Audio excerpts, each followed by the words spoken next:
Blog Talk Radio.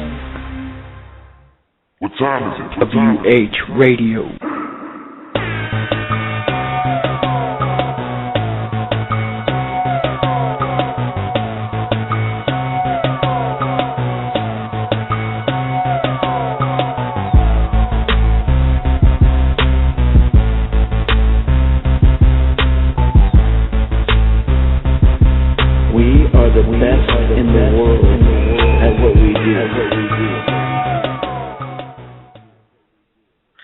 Welcome back to Wrestling Heads Radio. This is me, Oscar, filling in for Skits today. Joining me now, I got Tom with me. What's going on, Tom?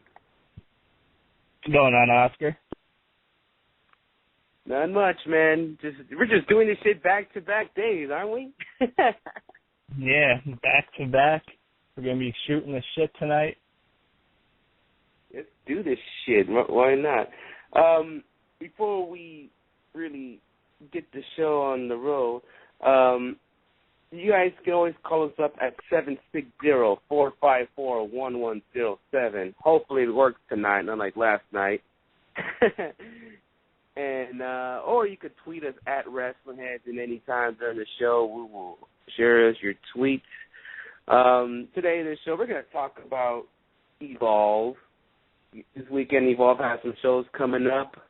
We're going to talk about some breaking news that PWG broke this evening, you can say, just a few hours ago, involving Bola, which is going to take place at the end of this month, and more stuff. You never know. Maybe we'll talk about some NXT and such and such. Oh, yeah, Skip is going to be calling in later on tonight sometime, so, yeah. Me and Skip, maybe we're going to talk about some kind of show that's going to take place in January. So let's start this shit. This weekend is Evolve weekend. I don't know. For some reason, Tom, I'm actually hyped up for this Evolve show coming up this weekend. I don't know about you, but I'm actually getting hyped up because I get this sense of feeling when it comes to Evolve, Dragon Gate, like, before the show starts, I'm like, should I watch it? Should I order it? I get those up and down feelings, but this one I'm actually want to watch this. So I don't know what about you, but I'm actually, excited for this show coming up. Yeah, for me, Evolve and Dragon Gate USA, I kind of turned it off after WrestleMania weekend, after they had those pretty bad shows that weekend. They had a couple of bad shows, a couple of, issues with the pay-per-view. And, even though it was one weekend, it kind of turned me off from the product for a little bit. And, it was just, I just kind of stopped following it. But, looking to get back into it and seeing what happens. Yeah, let's see what's going on this weekend for our listeners. Let our listeners know about Evolve, what's going down. This weekend, August 8th, Friday, it's Evolve 31. And I don't know if I can pronounce the city. Is in Florida, but your boy city, your boy, I guess it's called, if I'm not mistaken. Sorry if I get the name wrong. Ybor, something like that. Ybor, yeah, Ybor City, Florida. You got a non-title match going to take place. You got the Evolve champion, Chris Hero, going against Drew Galloway. We all know him as Drew McIntyre in the WWE. I don't know what to say. Maybe hopefully it could be a good match. I haven't seen any Drew Galloway's stuff, his days after WWE, but if I order this event, this is going to be the first match I see him since his WWE days. Hopefully it'll be a good match. Heard a lot of buzz around that. Drew Galloway's been doing great, since his WWE days. I don't know if you heard any buzz about Drew Galloway, but I don't know. What's your thoughts of this match coming up? Should be interesting. you know, everybody's obviously going to be seeing what Drew McIntyre is going to be used like, you know, ever since getting released from the WWE. It should be an interesting matchup. You know, they're two kind of different style wrestlers. You know, Chris Hero throws, you know, those elbows and the kicks and throws in the submissions. And Drew McIntyre, you know, is more of the WWE type, you know, where he throws, you know, different suplexes and all that. And, you know, occasionally he can do some high-flying stuff if he wants to. But it should be an interesting matchup. And, you know, it's good to see, you know, Drew getting back and getting work relatively quickly because, you know, guy had a ton of talent, was definitely misused by the WWE. And that's, you know, it's not a knock on either person. It's just, you know, the WWE just didn't have a place for him or couldn't think of anything to do with him. But it's good to see, you know, he's doing good for himself so far. Yeah, and you know what? I had something to Gabe on this one. I didn't want to fucking see a title match on this show. I mean, I just think this match shouldn't be how it is, a non-title match. Bringing a guy who we all know him from the WWE against your champion, it's pretty cool, you know. That's one thing I like about Dave's booking. Like, sometimes he doesn't bring a guy right away from, like just came out from the WWE and go after your champion. Because sometimes it could be scary, like that guy could walk out as your Evolve or Dragon Gate champion. But, yeah, I'm cool with the non-title match thing. I rather if Drew Galloway impresses me and he shows up on Evolve or Dragon Gate often, then I'll maybe down the road I'd like to see some kind of title match. But we'll see. We'll see how this match is going to be. And I'm assuming this is the main event of that show. Well, it looks like it. So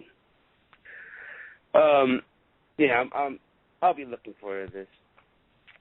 Yeah, but the match that I'm looking forward to, I would think more than that, is Johnny Gargano taking on Matt Sydal, a.k.a. Evan Bourne. I think that's more of an interesting matchup. I'm looking forward to that. You know, who knows, we would see that maybe in PWG too. Yeah, I mean, Johnny Gargano, Matt Sydal, it's going to be the first time ever. Matt Sydal, aka Evan Bourne. Yeah, I mean, you know, Matt Sydal could go, but the question is, right now, I haven't seen any Matt Sydal matches since he was in the WWE. Hopefully the injury doesn't slow him down or anything. You know, he was in a tragic car accident, but it's interesting to see how he's going to do. Yeah, from what I've heard, you know, he worked a Dragon Gate show over in Japan, and people said that he was still just as good as ever. He was still moving around just as good as he ever did. So I don't think he's going to be slowed down too much. I think he's fully healed. Maybe, you know, he'll take less risk. But I think for the most part, he's going to be back to 100%, and I'm looking forward to seeing him back in the Indies as well. Yeah, not only watching him in Evolve this weekend, he's going to be at PWG in a couple weeks. And, yeah, so it's going to be very interesting to see how Johnny Gargano and Matt Sydal will do in this match. You know, it's good that he's going against Gargano in his first night back, and, you know, when I was in Independence, though, you know, in Evolve, Dragon Gate, you know, because he's been with them in the past, so. I'm going to say this probably end up being the match of the night. So, yeah, this is going to be a great one. I just can't wait for this one. Also, in this Evolve card coming up, we got a tag team grudge match between the Open to Freedom Gate champion, Ricochet, and Rich Swann, Eva Lise, going against Anthony Nese and Caleb Conley of the Premier Athlete brand, with Sue Young in the corner. Pretty much, I think these matches will be pretty good. I mean, Caleb Conley has been really impressing me in Evolve or Dragon Gate. I enjoy those AR Fox matches you've been having. I just wish the Premier Athlete Brand will get pushed more because it feels like this could be a great team. It's just that I don't know what Gabe is doing with these guys. I don't know. What do you think of this match coming up, Tom?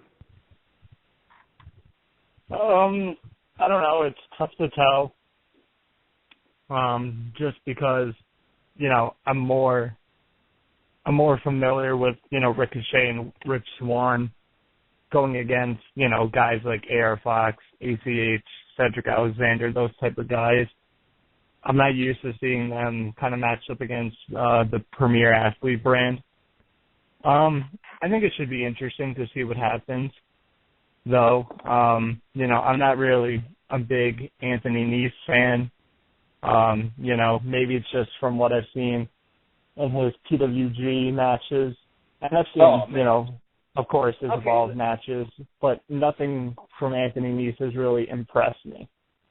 Well, you know what? I think I said in the show in the past, and I argue with Skip. Skip likes Anthony Nese a lot. I mean, I like Anthony Nese. Just that in PWG, it's like, whatever, you know, but in Evolve and Dragon, even in CCW, you know, he's a different guy. He makes me want to watch him there. I know, I get to what you're saying about PWG, and PWG is like, whatever, you know. I'm like, just another dude there. And even in Evolve, you know, he's a different, you know, he's putting different type of matches. You know, he's putting main events. You know, he's seen as, you know, a main guy over there. But still, nothing from Anthony Nese really just stands out for me and kind of makes me think, like, this guy is, like, you know, a major player or, you know, a major candidate to be a threat to any title. That's just me. You know, my opinion, you know, could always change if I see something different happen with him. Maybe this weekend. Maybe he impresses me this weekend and my opinion can change. And he might impress you. You just don't know. I mean, watch. I mean, to me, when he's in the Dragon Gate Evolve world, he's a different guy in the ring. He's just something it's something excites me, you know. Skip sees him like everywhere he's the same guy. I don't know why. Just in PWG, he's not like that. To me, that's how it is. But I'm like, when it comes to PWG, I can give a shit if he comes back or not. He hasn't been on the last few shows lately, but I guess I'm happy to see him wrestle in person a couple of times in PWG. But when it comes to, like, you know, Dragon Gate, I'm actually looking for what he's gonna do, and I actually like the Premier Athlete Brand. Like I said, just that this team should be a team that, like, should be taking over this Evolve Dragon Gate, you know, company, just like how the Bullet Club's taking care of New Japan. You know, I want to see this group in this in Dragon Gate or Evolve, like, taking over. You know, they're trying to take over. But it's just, right now, it just seems like they're not doing it. I don't know if Gabe doesn't want that to happen. It would not surprise me if freaking Ricochet and Rich Swann wins this match. You know, it's just, I don't know. I was like really disappointed how it was in the WrestleMania weekend shows. I just thought that Trent would be the Evolve champion and all that, and it didn't work out. So we'll see what happens, man. Yeah. We're getting some tweets already. We got a tweet from Smartcast, not thinking the need. Never mind. I thought he was talking about the freaking Evolve shows, but yeah. All right. We'll talk, Smartcast. We'll talk about your freaking tweet a little bit later. What you tweet us? I thought he was gonna tweet something about Evolve. I'm gonna fucking give a shout out to PW Smart Talk. He just tweeted us saying it's already a fun show already. We're talking about Evolve and Dragon Gate. All right, another match is going to be going on this weekend. Round Ribbon Challenge Night match. Robin, sorry, I said Ribbon. Robin. Batman and Robin. Round Robin Challenge Night 1, Match 1. You got Drew Gulak going against Timothy Thatcher. which this is going to be a great match because I've seen these guys wrestle at Wrestling Cares a few months back, and it was a fucking great match. I enjoy seeing these two. I enjoy seeing those guys get in the ring, and fuck it, I'll watch them again in this weekend. Fuck it. This is one of the reasons why I want to order it, because this match right here. I don't know about you, Tom, but I'm looking forward to this match. Oh yeah, it should be. I think it should be a good match. Obviously, people know what Drew Gulak can do. You know, he can go out there, and you know he's still getting better by the week, and you know he's one of the top talents over here on the East Coast. You know, he's just getting over there to you guys on the West Coast, so he's already starting to get even bigger. But going to Timothy Thatcher, I wasn't very familiar with him. And then, you know, I started checking out his stuff, and people were kind of hyping him up, saying, oh, you got to check this guy out. He's good. And, you know, when people recommend somebody, I'm like, I'll take it with a grain of salt and see how it is. But Timothy Thatcher's been impressing me so far. The guy can go in the ring, and like I said, another young guy, and he just gets better by the week. And he is going to be a name within the next couple of years that everybody's going to know around the whole indie scene, not just on the East Coast, but around the whole United States. Yeah, definitely. I first witnessed Timothy Thatcher in Championship Wrestler from Hollywood. He was just a little bit regular there, just for a little bit. Then he just exploded around the North America scene, and now he's everywhere, you know, and I'm glad to see him wrestle a couple of times in person in those Wrestling Care shows. And as for Gulak, you know, I only watched him wrestle at Wrestling Cares a couple of times. He did some shows just recently. You know, it's funny, Timothy Thatcher is his partner at Championship Wrestling from Hollywood. They're doing some kind of tournament right now, and he's his partner, like a tag team tournament. And they're tag team partners in this tournament. And it's funny, they're going to go at it this weekend and Evolve. So, this is going to be a great match. If you like old school guys, like the, old school wrestling, this is the match you would like to see, guys beating the shit at each other. I mean, old school way, You will like it. You will want to watch this match. So you guys got to check that out. And for the match 2 of the round robin challenge match, you got Biff Busick going against James Reardon. Sorry about that, Reardon. Yeah. I don't know about this one. I'm not really feeling this match, Tom. I don't know about you, but I'm really not feeling this one, man.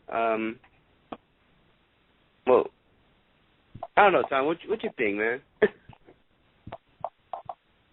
I don't know. It's kind of tough to tell because, of course, we know, Biff Busick's the guy that, goes in there and, he kicks ass. He beats the shit out of guys. But then you have James Reardon, who's this, big guy from New Zealand. And, I think this could be an interesting matchup if it's, booked correctly. I think the booking is going to be the main thing on the show, and it's going to, also depend on how much time they're allowed. So, I think we're just going to have to see what happens with this. I think it could be good, but there is a possibility that, it could kind of fall flat and be a little boring, but, we'll just have to wait and see. Yeah, definitely. Wait and see. Maybe it'll surprise us. You never know. I enjoyed Biff Busick, and hopefully. Well, actually, I'm actually going to see him at PWG weekend in Bola, so that'll be my first time actually witness him in person. So, I can't wait to see him, and hopefully this will end up being a good match. Okay, and also in the card, this is the last match that they announced for it, but it's going to be an FIP showcase match, you can say. You got Jesus de Leon and the FIP Tag Team Champions, the Juicy Product. And the FIP Champion, Juicy Product, JT Dunn and David Starr. Sorry about that. The Juicy Product. So let me clarify. Jesus de Leon will team up with the Juicy Product against Lance Dorado, and those been. I'm sorry, I'm Hispanic. I can't. It's Dos Pendejos. Dos Pendejos. Harina Pendejos. Pendejos. See, look at. You should know that. Right now. My Spanish, my reading in Spanish is terrible. Probably first grade reading level. I'm telling you right now. And I could speak it to you and conversate you in Spanish, but my reading is terrible. But yeah, they're gonna go a 6-man tag right here. Juicy Product, I got me and Skits, we're all over the Juicy Product. We love them. I mean, Skits wants JT Dunn and PWG. Will it happen? Who knows? I don't know about you, man. I don't know what you thoughts of this match, but yeah. Of course, I'm not really too familiar with any of these guys except for the Juicy Product. So, I think it's going to be kind of an introduction match for the other 4 guys for me, just to see who they are, what they're about. But, always looking forward to seeing the Juicy Product. JT Dunn and David Starr are they're cleaning house on the indie scene. They're taking every tag team title belt there is. Yeah. Yeah, I know. Shit, they got so many damn belts. I'm like, ain't even funny, dude. But, yeah, Juicy fucking Product, Can't wait to see this. Just to let our listeners know, if you're going to be in the Florida area, I think there's still tickets available, like first row or like VIP stage, like $50. And if they're still available, I know for ringside, I think it's the same thing, $50. And second row will be $35. And general admission is $20. So yeah, if there's tickets available, there's all the prices. So if you're gonna be in the Florida area, I would check this show out in person. I will. If I was in the Florida area, I'll check the show out. Fuck it. But that's only night 1 of Evolve. That's Evolve 31. So that's Friday's show. I think Saturday might be more interesting. I don't know if you're familiar about Saturday's show, but Saturday, the main event on Saturday's show, which is going to be taking place in Orlando, Florida. Before we talk about Saturday, just let you guys know the show will take place 9 p.m. Eastern time. So if you guys want to check it out, if you're in the Florida area, you better be over there by 9 p.m. All right. So as Saturday's show, it's going to take place in Orlando at the Northwest Community Center in Orlando, Florida. So you guys got to check this out if you're going to be in Orlando on Saturday. The main event is going to be for the Evolve Championship. You got Chris Hero defending the title against Rich Swann. I don't know about this match. It might be great. It might be a little communicative. Might be a little comedic in there, but my question to you, Tom, will we see a new Evolve champion this Saturday? I don't think just yet.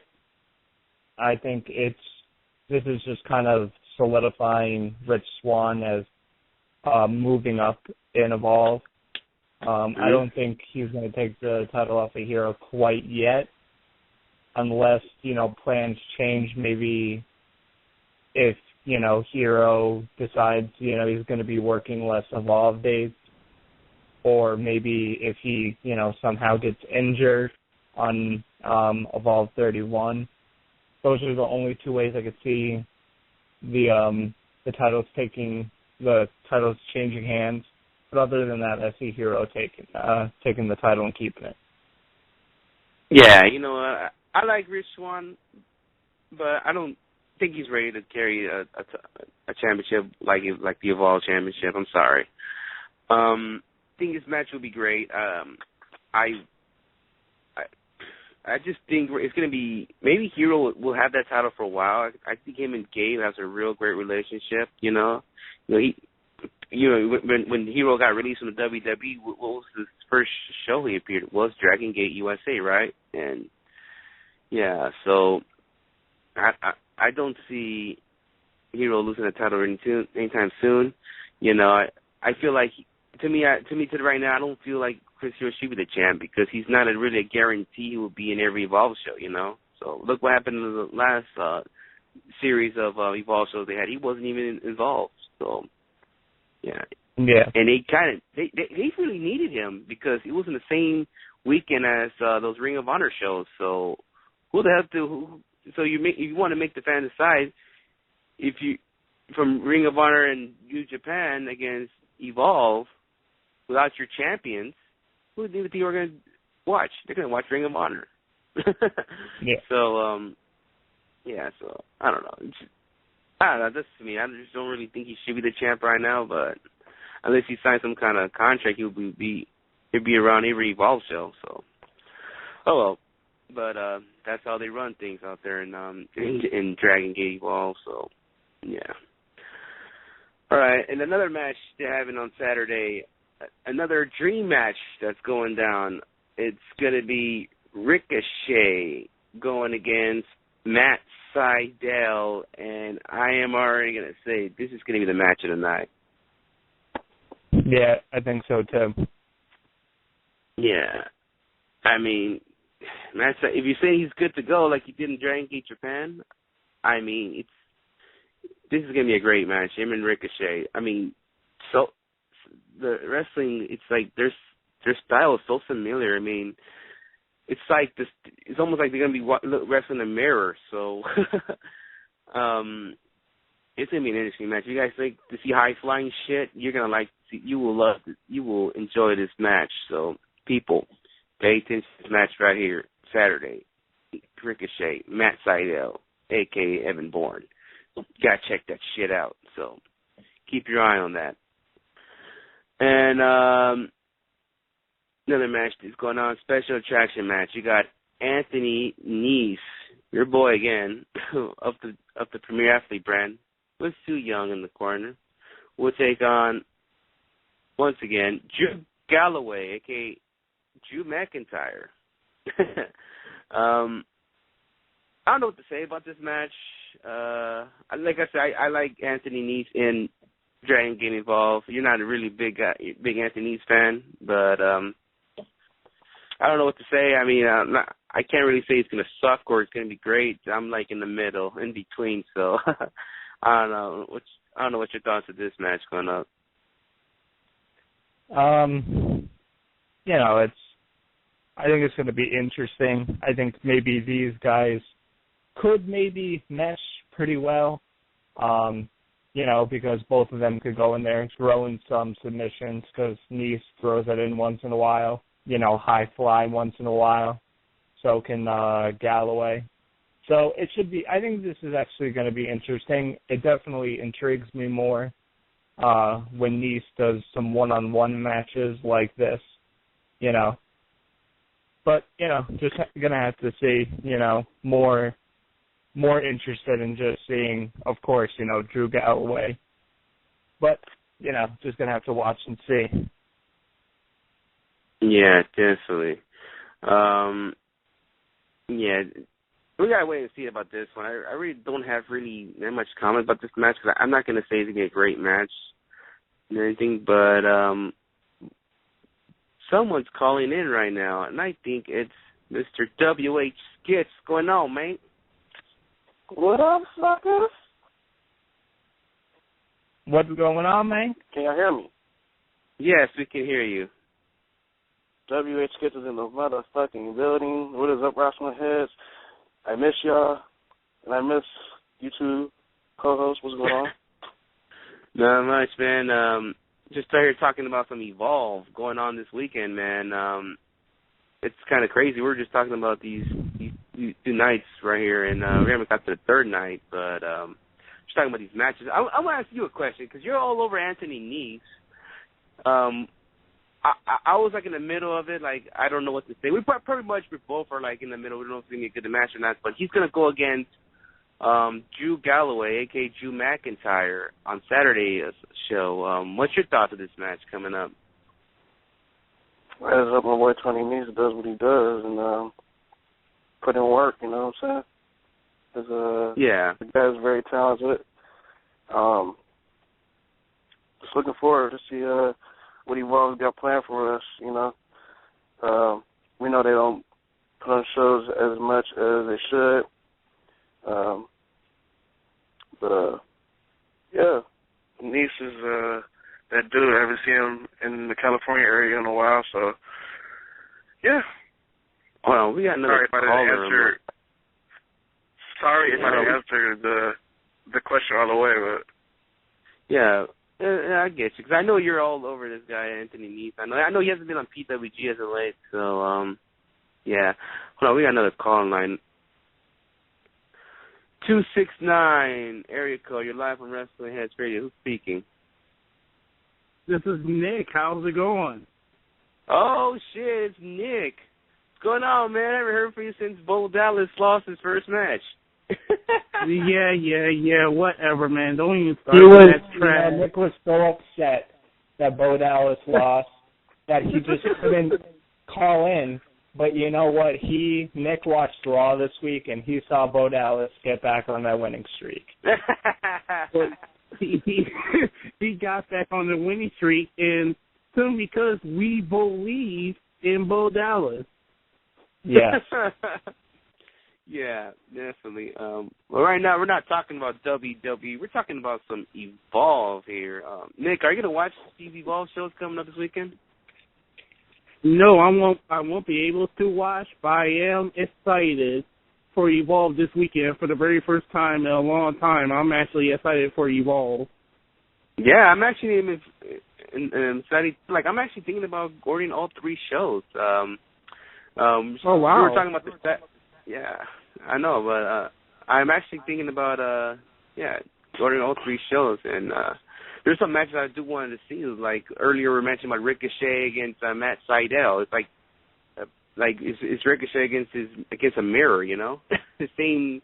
You know what Trent's though, Oscar? I mean, about Trent's injury. You know, Trent's not gonna be a part of this right, week in the show. Like that's what really sucks about it. Like I really think Trent got injured at the Beyond show. Yeah. Basically what I'm saying. Without Trent there, you know, it's gonna basically switch up some things that's going on over there with Evolve. So. Yeah. We're just like going through the car right now, and Trent is not in there due to the injury, but yeah, this is the next match is kind of like an interesting match, maybe because of due to the Trent injury, but as a special challenge match going on, it's going to be Johnny Gargano going against Caleb Connolly. This is very interesting. This is like one that's like, oh shit, came out of nowhere. Yeah, I want to ask Tom first. What you think of this match coming up between Gargano and Caleb Connolly? I think it should be interesting. Like I said, with the thing with Evolve shows that I always wonder about is how much time they're going to be given, because you know it's been kind of the thing for Evolve in the past is that a match can look good on the card and you think, wow, that's going to be a good match, and then either the two guys go too long or they get like a 3-minute match, and you're like, wait, what the hell is that? You're like, either you're thinking they should have been given more time, or they should have been given less time, and that can, you know, it can either kill or make a match. So a lot of these matches are gonna depend on how much time they're given. You know, if they're given the right amount of time, then they should be solid matchups. But with Gabe, I never know how he's going to be booking these. You know, with Evolve this past year, he's kind of been up and down with some of these matches. So, that's the only thing with most of these matches that I worry about is that, we're thinking that a lot of these matches could be good matches, and then we're going to be watching it, and it's going to be like 3 minutes long, and we're going to be like wanting more. You know what I mean? Yeah, I get you.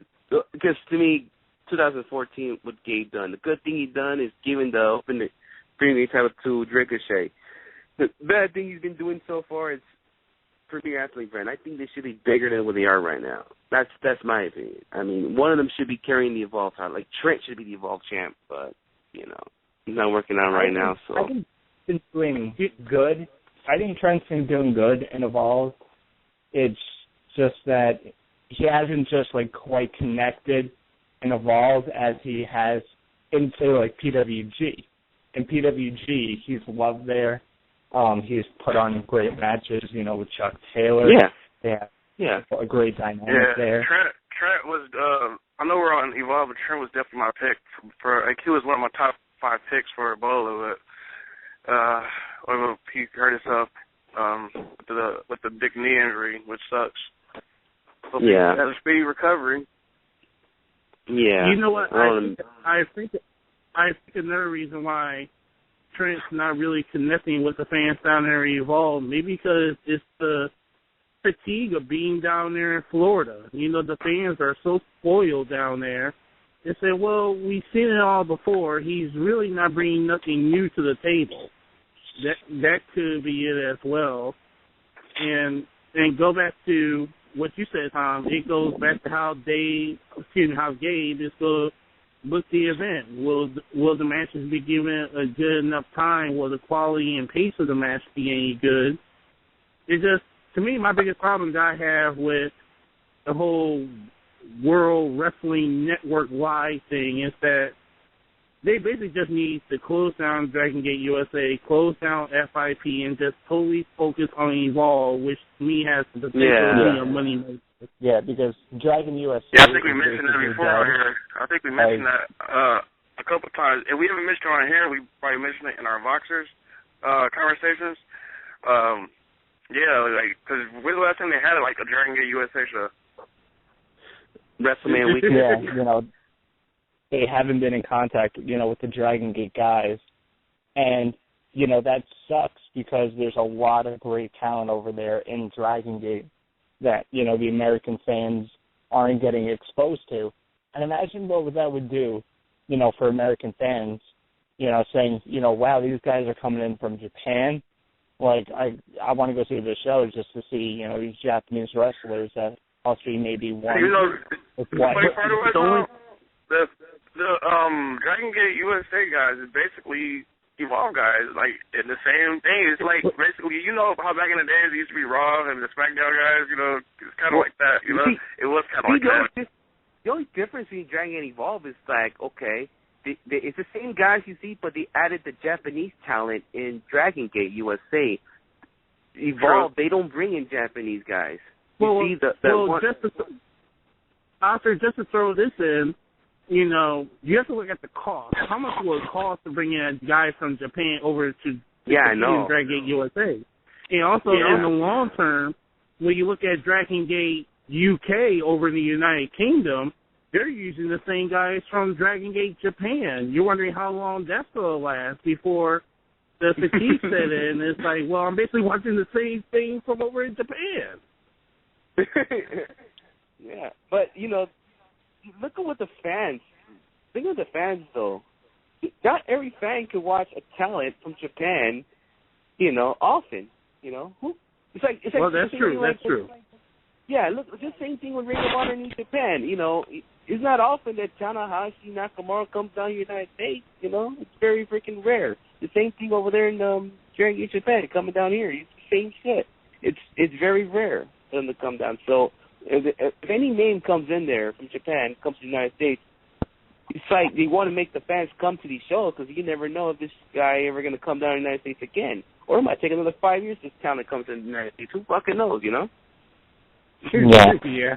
and the thing like you said, Nick, is that they do need to just get rid of the Dragon USA name, get rid of the FIP, because FIP, they don't draw like Evolve does. Evolve draws a Yeah. much bigger crowd than FIP. FIP barely gets, a decent-sized crowd, and, they show FIP on iPay-per-view, and when you see that really small crowd, you're thinking, wait, why is this on iPay-per-view? Exactly. Yeah.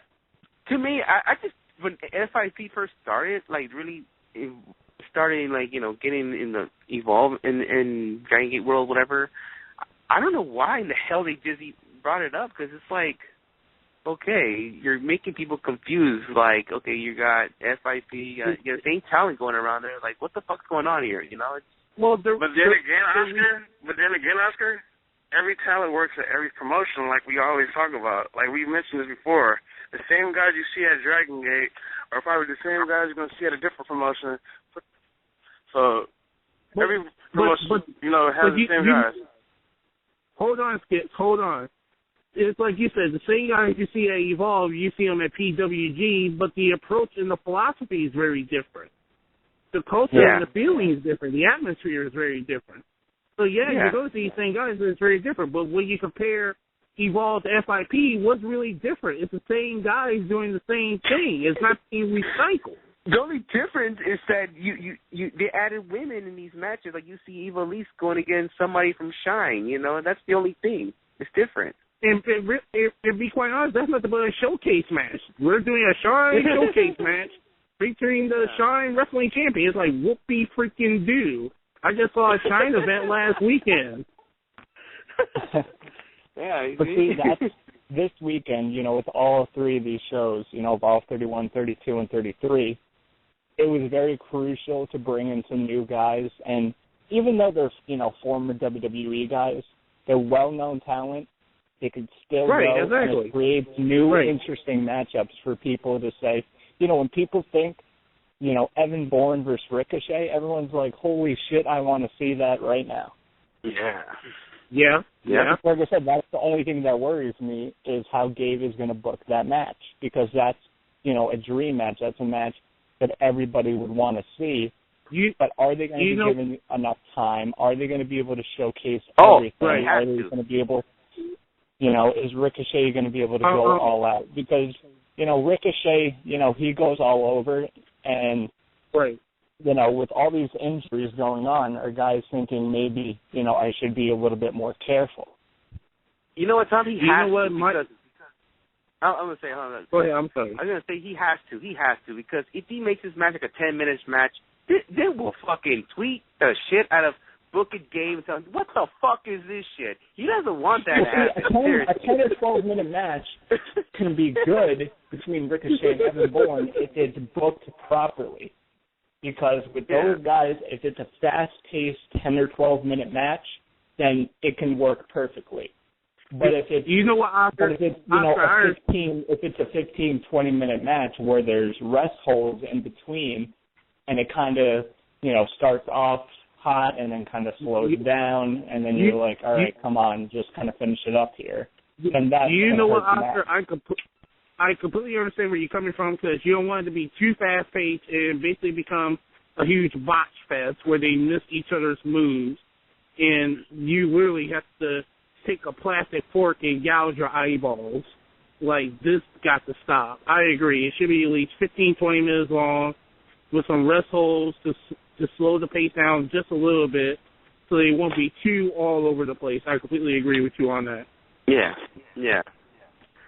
All right, but we still got to talk about this card coming in this thing, but, we were going a little control here, but the round robin challenge night 2 match 1, I think it's going to be a good match right here. Timothy Thatcher against Biff Busick. This is going to be a good one. I hands down, it's going to be great. It's going to be sort of like Timothy Thatcher and Gulak. They're going to be old school, kicking your ass type match. I think this is going to be a great match. I don't know about you guys. This is going to be a great match. Thatcher and fucking Busick. Yes. It's going to be an awesome match. It'll be like watching the Great American Bash from 1987 when you watch something like this.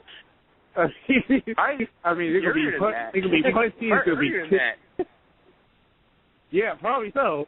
It could be a lot of punching and kicking. It's going to be an awesome match. but can someone explain to me the whole round robin thing? What are they doing with that? Because that's what I've been trying to figure out.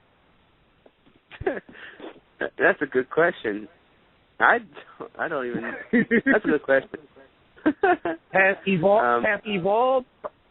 Gabe and Sal been properly telling the fans on Facebook what the heck is the round robin for? Like, is this a tournament? Is this a special challenge? I mean, what's the end game here if someone wins this? I mean, that's what I'm trying to figure out. Yeah, because, a round-robin style tournament is like the G1 Climax, where you have two different blocks, and then the winner of each block faces each other. It's that simple, and when you pick up a victory, it's 2 points. That easy. You don't have to speak Japanese to understand that. Right. Yeah. I'm surprised I haven't heard nothing from go back to the question, what's the end game, though, for the person that wins it? Are they going to get a shot at the Invisible Evolved champion, the fat Chris Hero? I mean, what's the end game? I don't know. Maybe we'll see. Maybe we'll, get some answers from the shows this weekend. Who knows? They'll evolve Intercontinental title. That's it. I'm surprised Skits haven't commented about this match in Thatcher and Busick. I know you like Busick a lot, Skits, and I know you can't wait to see him in PWG then this month on your birthday weekend. Definitely looking forward to see what he's got going on this weekend, and plus, when it comes to Bola, get to see him live and see what he can do in Bola. Plus, him and Drew will be tagging up in a couple matches. Yeah, definitely. The second round robin challenge match, night 2 challenge, you can say Drew Gulak. It's going against James Radine. I know, Gulak too. Excuse me. Wait. It's Mr. Drew Gulak to you, sir. Yeah, come on. Mr. I'm not going to Gulak, miss him whatever. Anytime soon. I think I'm going to boo him when he comes down the ring. Oh, I think I know why. I think I know why Skits gonna boom. I know why. I should not say it on the air, but I know why. Yeah, I know too, so I'm not gonna say anything. Oh, yeah, okay. We should not say anything about it. No, we can't say anything. Yeah, okay, Mr. Gulak. But anyway. Yeah, that's night 2 of all 32. It seems like it's gonna be good. Like I said before, we just have to wait and see what the timing of each match is going to be like, how it's booked, how it comes across on iPay-per-view.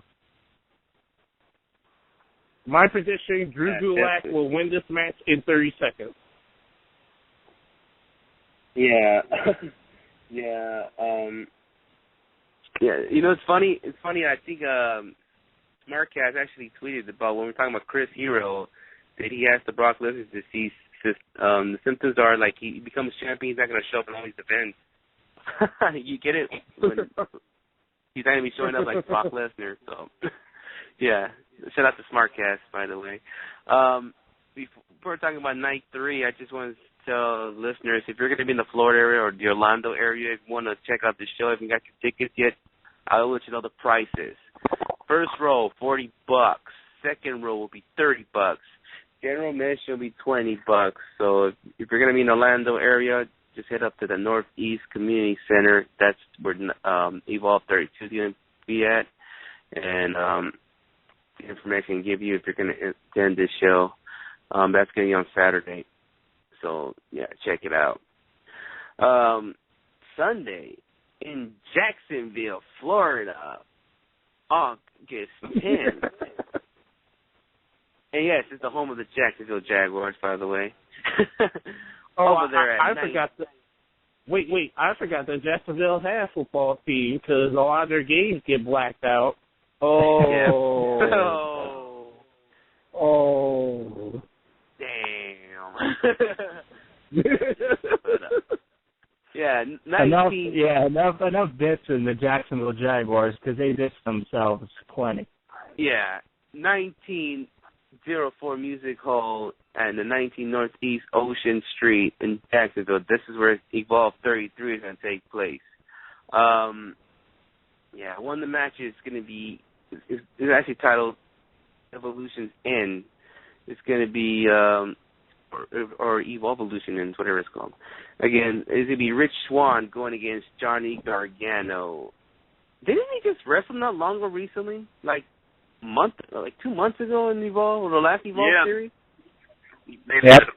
I don't know. Actually, it must be a sequel. Wait a minute. Weren't they supposed to wrestle, but Gargano got injured? Gargano did get hurt. Yeah, remember? He was supposed to... Yeah, you know what? Yeah. I think this is the match he was supposed to wrestle, but Gargano got injured. Yeah, he did. Yeah. So... Yeah, I think you're right on that, yeah. Yeah, because they were supposed to go against the... I remember it was a disaster because that show, when they were going against Ring of Honor and New Japan, it was like it just became a disaster from the Gargano injury. Your champion's hero, Ricochet, was not booked in that show, and I'm like, the fuck are they doing? So, yeah, what a great Evolve show it was. But this is going to take place. Gargano and Swann, I don't know what you guys think about this match. I'm sure Skit's going to go all over it. I see Gargano going over for sure. Gargano going over for sure? Going over for sure. Yeah, for sure. No questions asked. Yeah, true. Even though Swann... Yeah, you know... Yeah, I think it's going to be a very good match overall, yeah. Yeah, it's gonna be all right. We'll see what happens. I hope it's not the main event, but this one's the next match I'm gonna talk about. It's listed as the bonus main event. It's gonna be Ricochet going against Drew Galloway, aka Drew McIntyre. So you're putting Drew McIntyre against another great talent. I can see McIntyre and Ricochet main eventing because I saw like the video of McIntyre or Galloway, whatever you want to call him these days, in PCW, and he's not the Drew McIntyre that we know in WWE. So that's all I can say. Yeah, he's definitely a different. Once he gets off of the WWE wings, he's allowed to show what he can do, what we thought he was going to do in the WWE when they were pushing him as the chosen one. But we all know that. Yeah, that killed his career all right, yeah. But but this is going to be a good match, him and Ricochet. You probably won't see Ricochet do too many high-flying moves. It'll probably be a typical ground and pound type match, because McIntyre is not really known to be a high flyer. So, but overall, it's going to be a good match. I'm looking forward to it. To be honest with you, though, Oscar, I can see Ricochet main eventing the whole weekend. He should.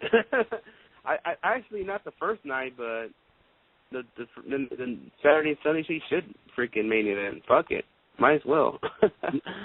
You know what? He might as well be event the whole night because Chris Hero's on his couch eating another pint of ice cream.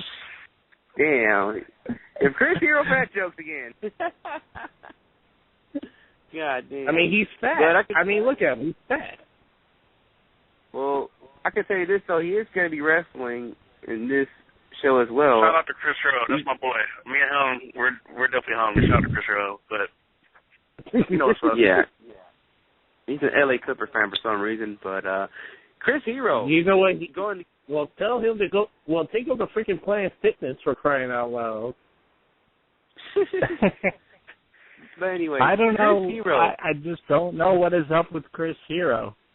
I'm still waiting to get PWG 11 to kind of judge his match against Kyle O'Reilly. But from what I saw in the preview, it was such a significant difference. It was still a good match. I saw, I'll tell you that.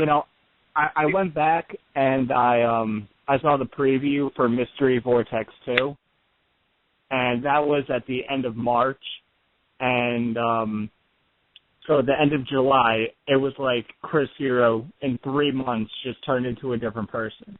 You know, I'm not saying in the ring-wise. In the ring, he was still good.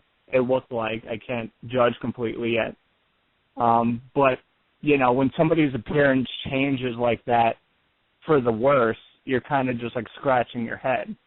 But, enough about Chris Hero's appearance. It tells you that Triple H was right. That's what it tells you. Yeah. But anyway, so Chris Hero he's gonna go against Caleb Conley in a special attraction match. Special attraction? Really? Really? Yep. Okay. That's a special attraction match. Special attraction. Okay. He's the Evolve champion. Why is it a special attraction? Maybe because Sue Young's gonna be right there looking sexy. Maybe that's a special attraction right there. Well, they need to put a big sticker on Sue Young's forehead saying I'm the special attraction. Because you rather look at me than look at Chris Hero's belly. Yeah. Which I don't understand the name of that, like you said. How is that a special attraction when Chris Hero's the Evolve champion? You know, I can understand Drew McIntyre and Matt Sydal's matches being Drew Galloway and Matt Sydal's matches being special attraction because this is their first match in Evolve. You know, this is their first weekend in Evolve. Nobody's seen them in Evolve before. That's a special attraction. Right, exactly. Yeah, and that's the special attraction. And I remember, like I said, Chris Hero and Gabe are each other's dicks. So I'm telling you, they're all over each other. Gabe is happy Chris Hero's back in the Indies. So there you go. So he's basically letting Chris Hero do everything he wants, pretty much. Man. Round night. Wait. Before we go to the next one, is the Evolve title on the line in this special? No, it's not on the line. It's not on the line. What's the point of him being on the freaking show then? Because Gabe said, title because Chris Hero's in this match.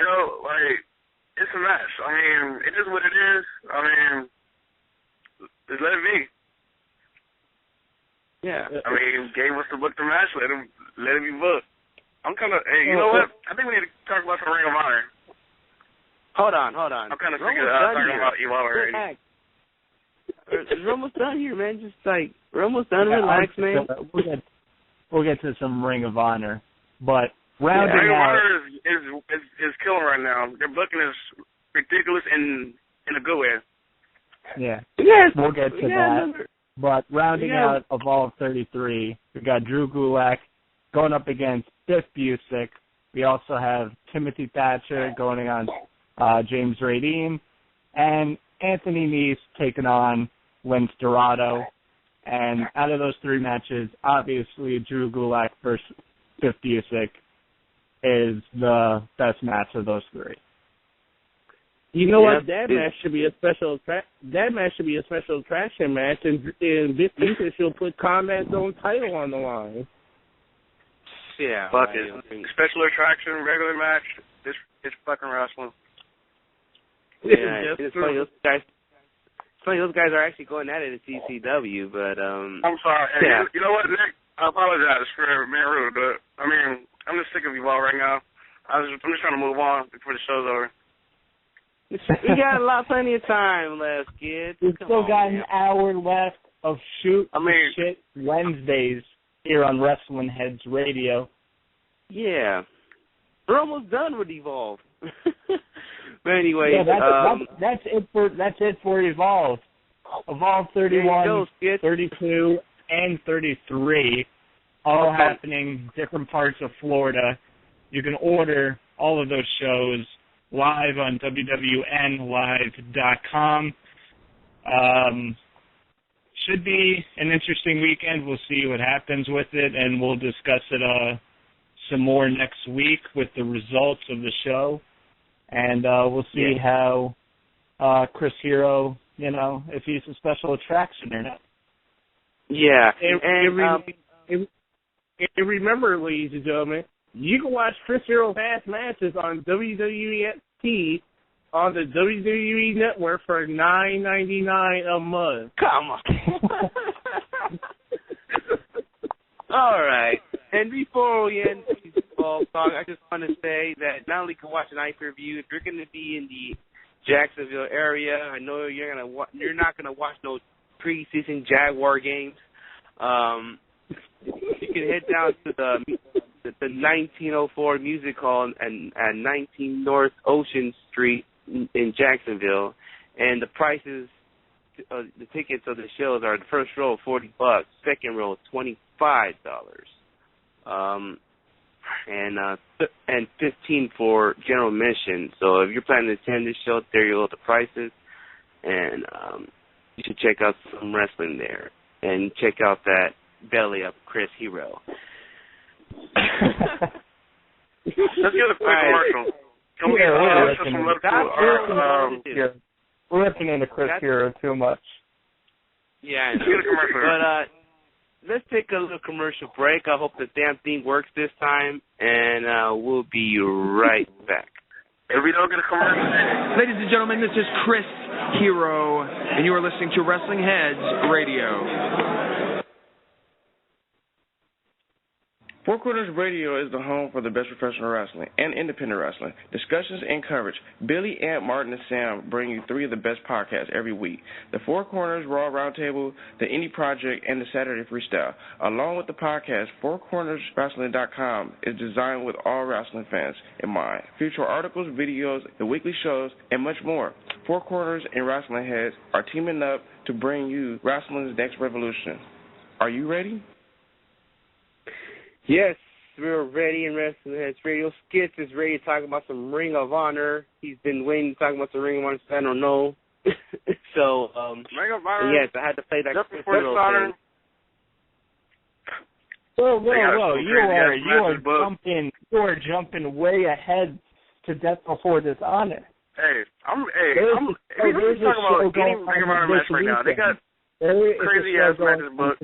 I mean, we got the Young Bucks going against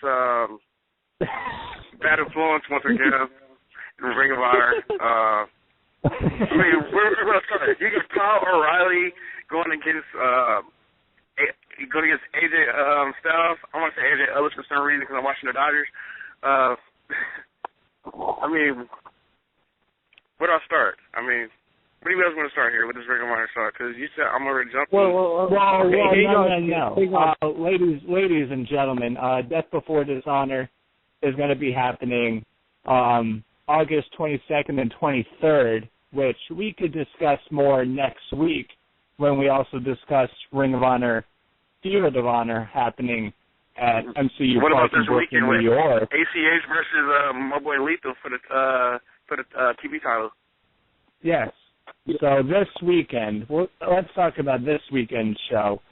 From Philadelphia, Pennsylvania, the Summer Heat Tour continues August 9th, 7:30 p.m.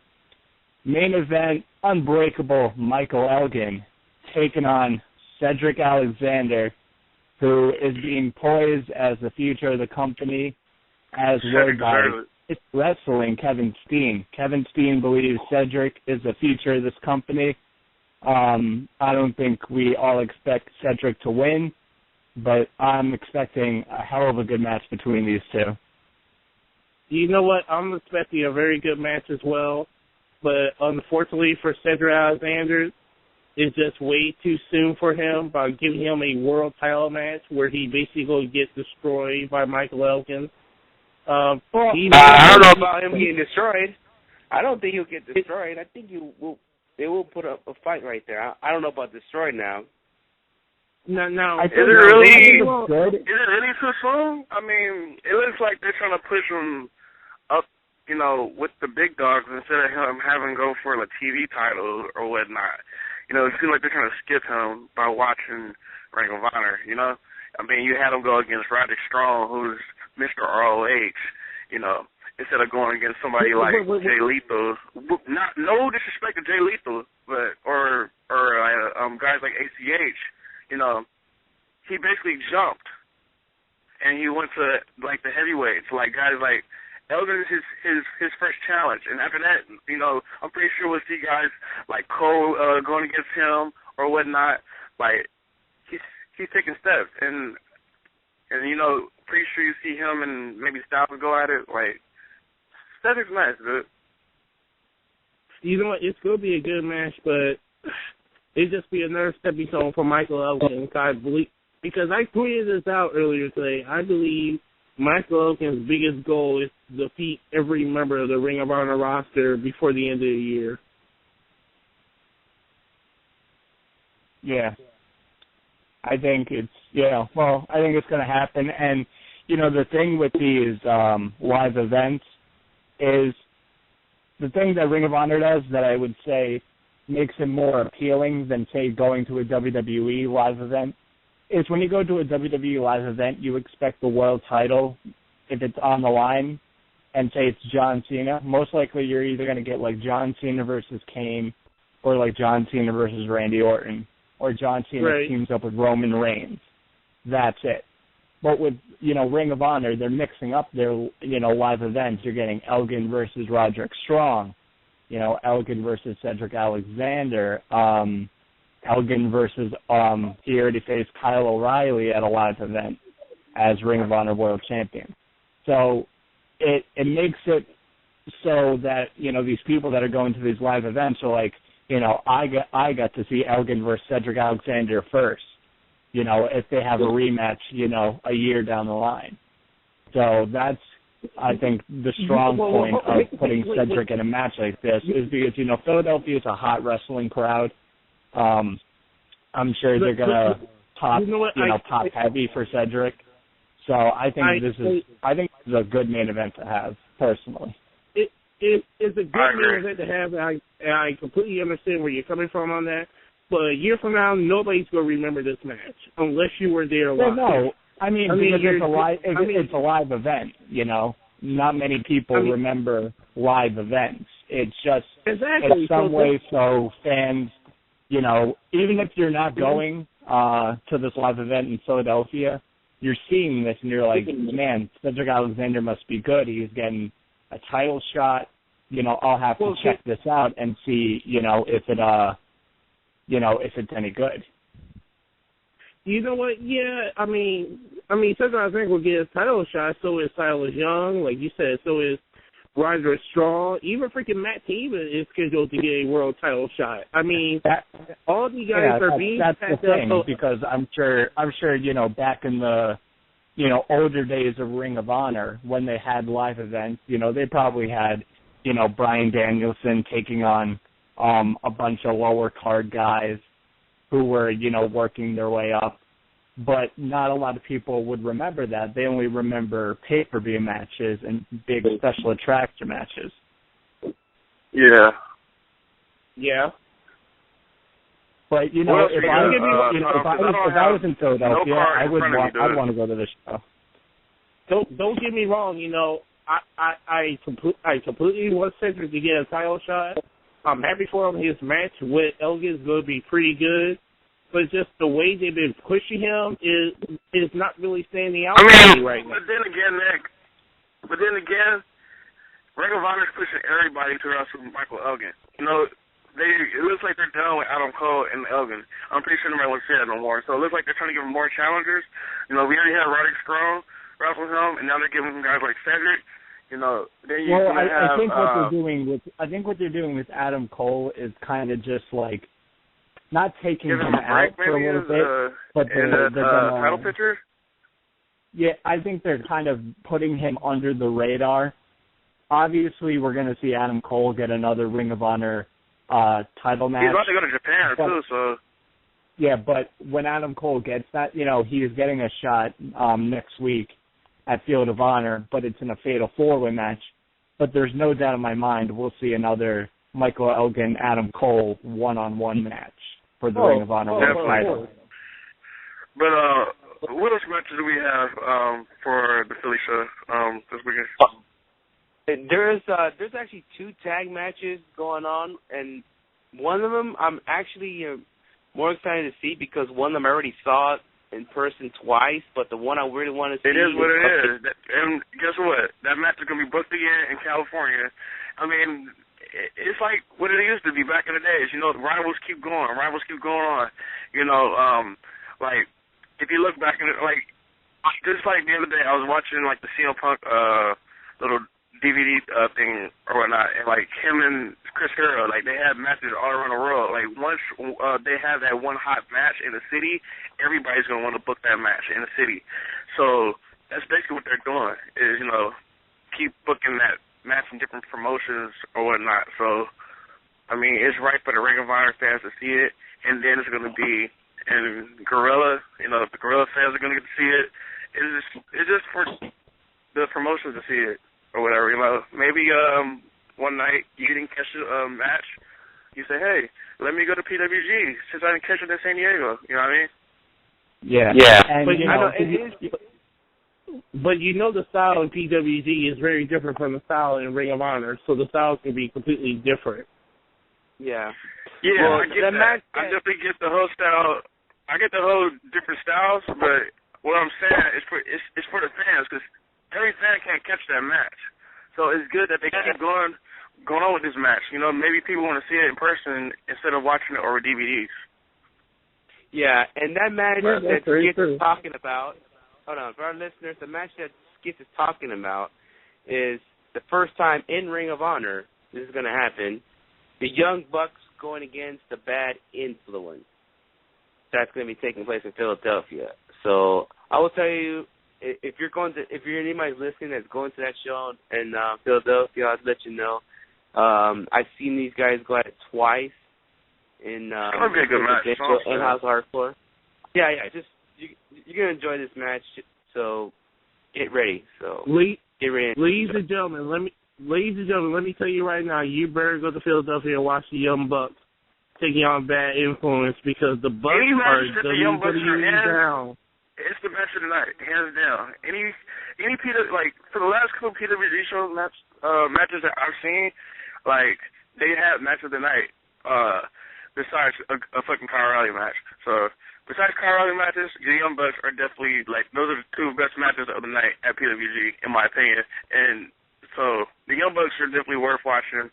And if they're teasing about coming to the WWE, which we'll mention probably in another show because we don't have time for today. We mentioned that yesterday. We got through all that yesterday. Yeah, we did. You know, you were working with those Los Angeles losers. But, yeah, definitely. What else we got? It's another tag match going on, which I'm actually interested to see. It's the Briscoes going against. Well, it actually is a rematch, but it's the Briscoes against War Machine. Now, you're talking about two teams, two badasses. I like the War Machine. Years instant. Huh?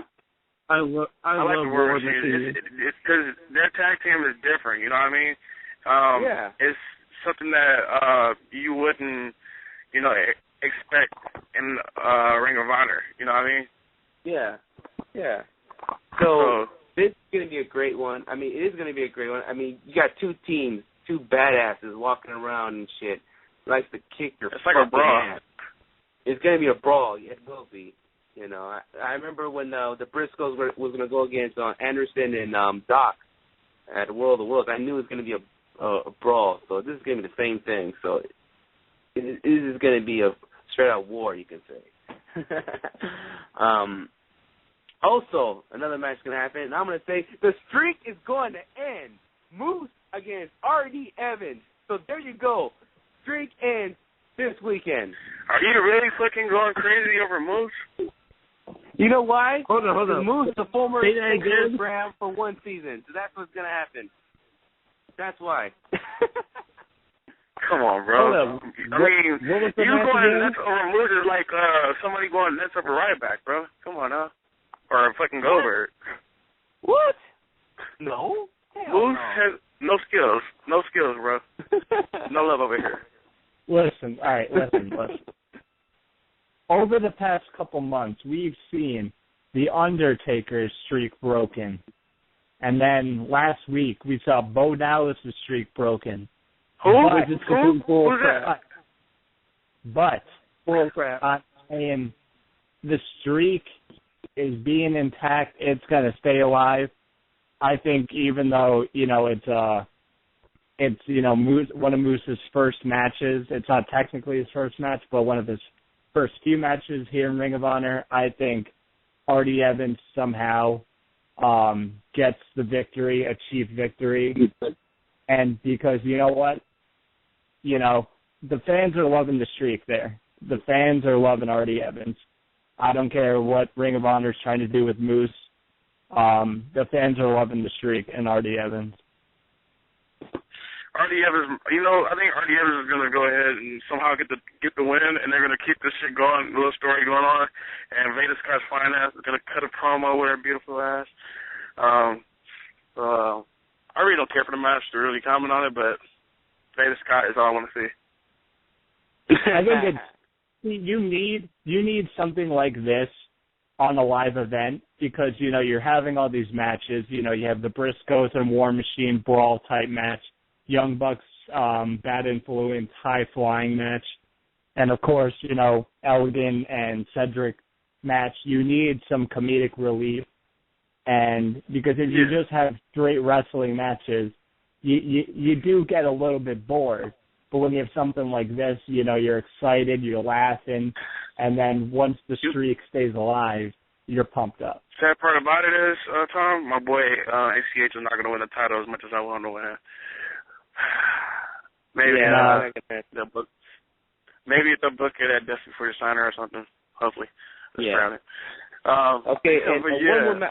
There's one more match. You got Silas Young against Brian Kendrick. It's going to take place. Kendrick returned to Ring of Honor. BK. He's not my King. Real quick, I want to comment on Brian Kendrick real quick. Brian Kendrick's been out here doing it, dude. Like, he's back at his shit. For those that have not seen Brian Kendrick in action in a while, the dude is back at his shit. He's out here in California holding him down. He had a hell of a match against Che Cabrera here in California for the Santino title, won the title.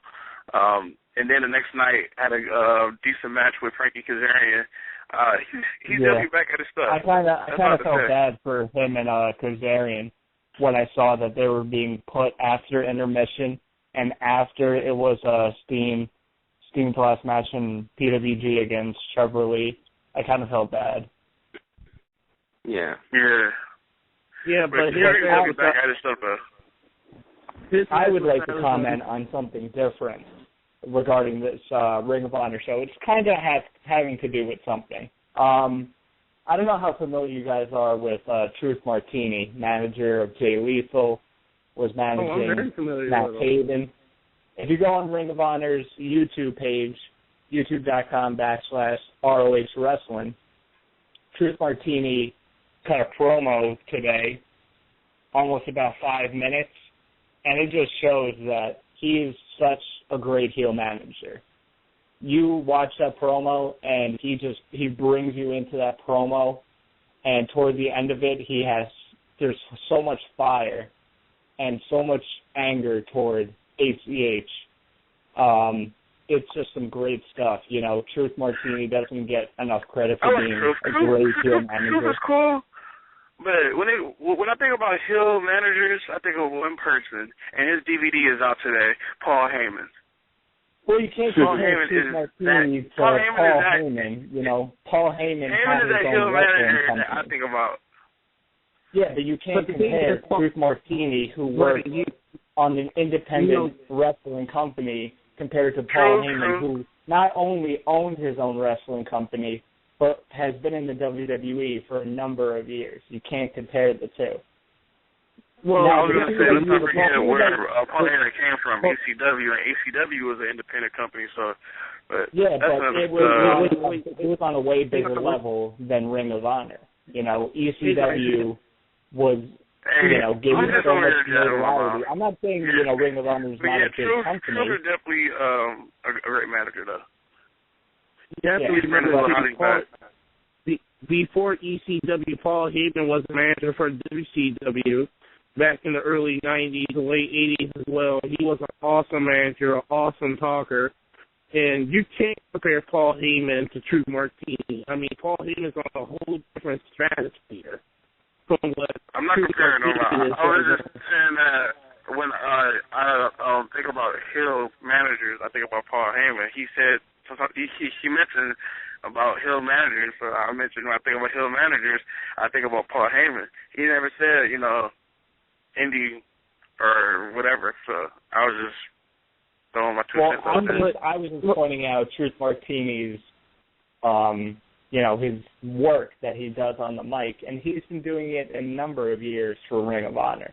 He was managing Roderick Strong, and he got Roderick Strong over as a pretty effective heel. He brought in Michael Elgin. I think I'm just saying that Truth Martini, for those of the listeners that aren't familiar with his work, he put a promo out on Ring of Honor's YouTube page. Check it out. It's very good. And to me, he's doing a good job. He's doing a great job with Jay Lethal because God knows Jay Lethal has no charisma whatsoever.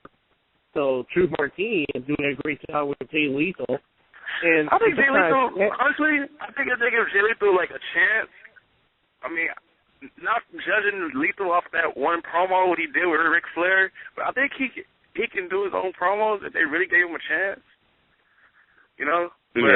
Yeah. Truth Martini also does help him too.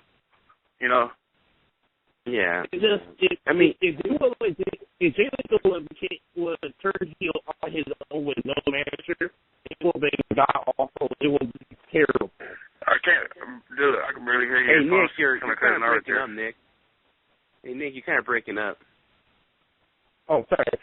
I think if Jay Lethal would have turned heel on his own, Hey, Nick, you're... Huh? You can barely understand you, Bill.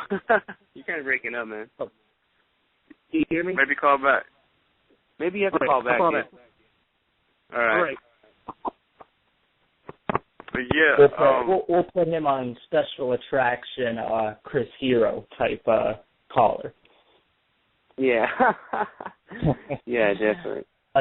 Anyway, Ring of Honor, Philadelphia this weekend looks like a solid card. Good matches from top to bottom. Lots of stuff to check out. Yeah, I say definitely. Ring of Honor's doing big things, even they with are. the whole... It's like they're booking shows every day, John. Like, I'm on my Facebook or Twitter. I'm like, oh, wow, what a match. I'm looking forward to this Kyle O'Reilly AJ Styles match. Like, and I don't even know the actual date of that, but fuck, I know that's going to be a hell of a match. Hell yeah. Luckily, if you're living in the East Coast, it's almost like saying you have a chance to watch Ring of Honor, so... I'm going to the East Coast soon. Sooner or later, I will be out there. I talked to my cousin this past couple of days. I told her I'm coming out there to New York or whatever, wherever they come, and I'm going to stay at your house. But yeah, let's take another commercial. I got a cousin in New York. Let's take one more commercial, and we'll get to some PWG updates. Yes. We should do that, so, yeah, we'll be right back. Wrestling, I watch that. Kick pads, I wear those. ACH, I am that.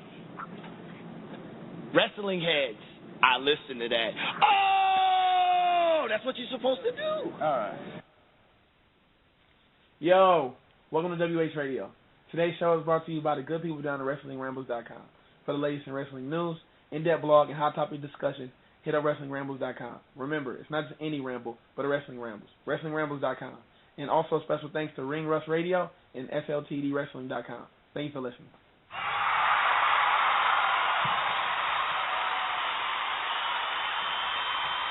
Yeah, buddy. Yeah.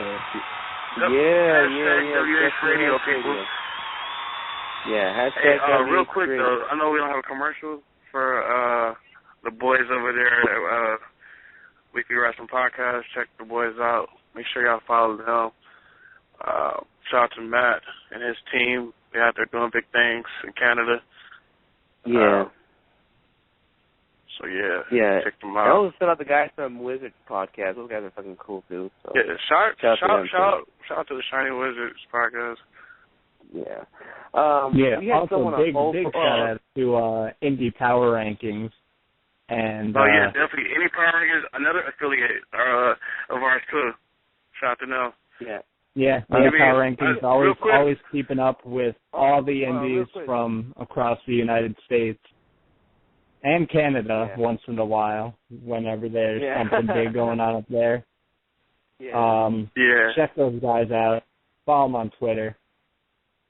Yeah, definitely. Real quick before we head on, just wanted to say there'll be a lot of updates in the affiliates area. So soon on WrestlingHeads.com, so be on the lookout for that.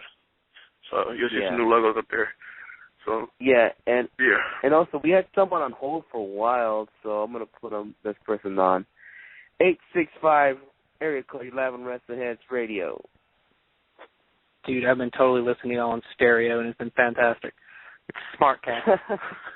I know. What up, my dude? It's been a while. We've had too many people on, so there you go. That's what's going what on, I figured. SmartCast? I wasn't worried about it. Yeah. Nothing. Man. Just listening. You kind of skipped one on that Philadelphia card, by the way. You skipped. Let's see. It was Decade and I think Watanabe is in that with Coleman. And that's the one. They added 2 more matches to Field of Honor today with Rocky Romero versus Michael Bennett, Silas Young versus Tommaso. Fantastic.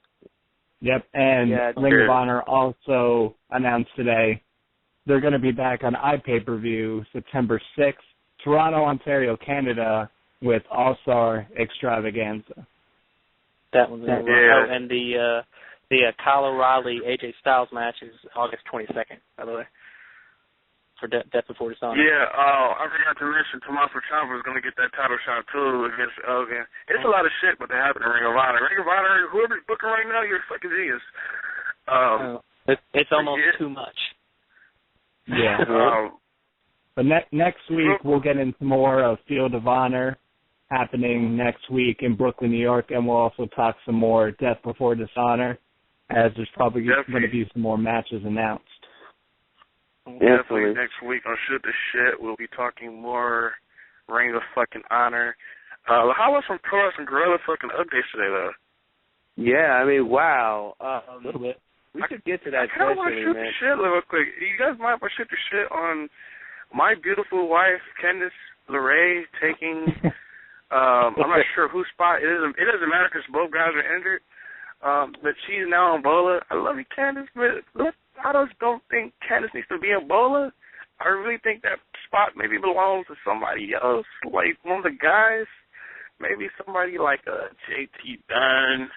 Maybe somebody like a David Starr or somebody like that, you know. I'm looking for some new talent in PWG, you know. Maybe Tony Nese, you know. I've been seeing him around, you know. I just want to see something new, you know. No. If we're going to shoot the shit, I do not want to see Tony Nese in Bola. That, honestly, even though she's that hard, having Tony Nese in Bola would be terrible to have Tony Nese in Bola. I'm sorry, he's doing not terrible in PWG, but he's not doing good. His matches aren't anything to look out for, and I would rather have Candice LeRae any day of the week in Bola. What about the guys? I mean, what about JT Dunn? You know, JT Dunn's out here. I mean, he's also a great singles wrestler too. Besides, you know, with Juicy Product. I mean, I really thought. How about Willie Mack? Willie Mack would be a hell of a pick. I mean, if Willie Mack's about to go to WWE, why can't he go out with one of his last matches at Bola? Because he probably can't. Because he's probably reporting to Orlando pretty soon.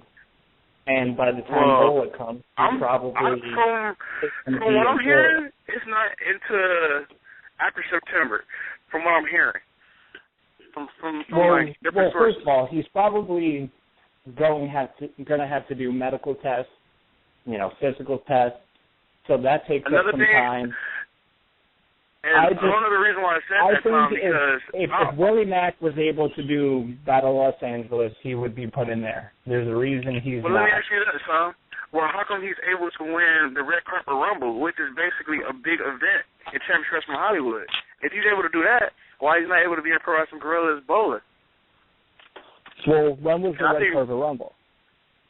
And we had B-Boy on here last week. He said if anybody, if he had a choice to pick anybody to be in A.R. Fox's spot, he said it would be Willie Mack. He said instead of him, he would rather have Willie take that spot for a good send-off. Yeah. I mean, Kevin Steen gets a send-off. Listen, I'm sure if it was possible, I think Excalibur and Super Dragon would want Willie Mack to go out and do Bola. But I think there's a reason that he can't. Maybe he could be booked somewhere else, but I super doubt it because I haven't seen nothing. But if Kevin Steen could get sent off, I think Willie Mack deserves it too. That's all I have to say. But yeah. Same here. I agree. Yeah, look at Willie's I actually schedule. agree that she. Yeah. I agree that she should have. That she maybe shouldn't be in it, and maybe someone else should be in there. But at the same time, you got to think of booking, and this booking is genius. Like you put the she's tougher than you girl in there, and everyone wants to know who this Candice LeRae is. Don't get me wrong. I mean, I know what you're saying. I'm saying, I love Candice. Yeah, but booking-wise, this is what I don't understand. Everyone wants to know who Candice LeRae is, and now they're going to see. They're going to actually get to see her in there with men, and I think it's booking genius, but at the same time, there probably are other dudes that really deserve it a little bit more. But still, that's like speaking of Candice LeRae, I don't know if you guys can agree with this, but I was in line at not even in line at PWG. I was sitting down at PWG the last event at 11, and some guys are like, Candice carries Joey Ryan. Would you guys agree? No. I would listen. The whole thing about I'll let you go, Smartcast, in a sec, but I was actually going to talk about this. Candice and Joey, the reason that their tag team works is for a couple of reasons. One, there were so many years that Joey Ryan spent kicking Candice LeRae's butt and proving like he was better, and then he realized, that she, is a talented wrestler, teamed up with her. They have such a dynamic where it's not one person carrying another. It's not Joey carrying Candice or Candice carrying Joey. They both bring out the best in each other. This is not me. This is the guys at PWG. Some fans, not saying no names, but basically, dude said Joey Ryan needs Candice. He doesn't get booked nowhere else in any singles matches. Only time he gets booked is only with Candice. It's like Candice is a bonus. And I don't know if you guys agree with that. I haven't seen Joey Ryan booked nowhere. When's the last time you seen Joey Ryan booked somewhere where Candice is not? That's kind of a good point. Still don't agree, though. But think about tag teams, man. I would say before that Joey Ryan was being booked. Hold on, Oscar. You can't count Championship from Hollywood, and you can't count... Yeah, I know. I'm not counting that. So, I don't know. Maybe Joey's not... stuff on TV. The Hollywood, the wrestling from Hollywood, that was on my TV in Tennessee. We showed it at noon. That's a whole different deal. Because Joey's got history with that company, so you can't really count that company. You know what I mean? Because that's like they showed Eli Everfly, and I was like, I know that dude. And then it's like, dude, this is West Coast wrestling on the East Coast, because apparently they're partners with a new wrestling company out here. How come I don't get that? That's bullshit. Maybe you should get DirecTV, Tom. No, maybe you should get DirecTV. It's probably I have Comcast. But probably Comcast. I got Comcast. All I gotta say about Candice, and then I'm gonna just pass on you guys. I still love you, Candice, and I know Candice gonna kick Rich Swan's ass. Love you, Rich Swan too. But Candice is she's definitely tough to you, bro. Now, going back to the whole thing, I think people give Joey Ryan a lot more shit than he deserves. He's not the best in the ring. He's not the best in the ring, but, he's been a staple in PWG. He's one of the original 6 in that company. I didn't know he was going to bring that up. And, he's busted his ass in that company. Joey Ryan's also, I think he's like 6 years older than Candice. I think he's almost like 35 years old. So he's getting up there in age, and he's not It's You know, crazy he talking. has I his knew you were whole gonna bring other that up. career. I already knew that you was gonna bring that up about Joey being one of the, guys that started. But what does that have to do with, him out here, doing matches? Joey is not the same. Like remember the whole But you know what? 8% I will say this: Right. Joey being with That was all Candice right. has not only sparked an interest back in Joey Ryan, but in Candice. I'm going to be honest. Watching PWG past couple of years, what has Candice been in? She's been in tag team matches and 6-man tags and all that stuff, and there hasn't been a main interest in her. But her teaming with Joey and the Guerrilla Warfare match, hold on. They've been feuding with the Bucks for the past year, her and Joey. That's been a main feud, is her and Joey versus the Bucks ever since Bolo from last year. And before then, the last time I can think that fans really cared about Candice LeRae was the whole Human Tornado feud.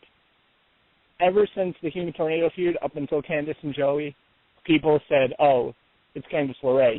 She's good, she's cool, but now people are noticing her more than ever. And that's not just her. Yeah. Joey plays a part in that too. So you can't just, it's not just Candice, it's Joey too. People give Joey I don't know. Joey Every Ryan's time not my I see him in favorite a in match, PWG. dude, every time I see him in a match, I get impressed by watching Candice LeRae. Not just because she's a gorgeous lady. Yeah, her fucking skills. I think she has more skills than Joey. That's just me. But hey, we all have different opinions, right?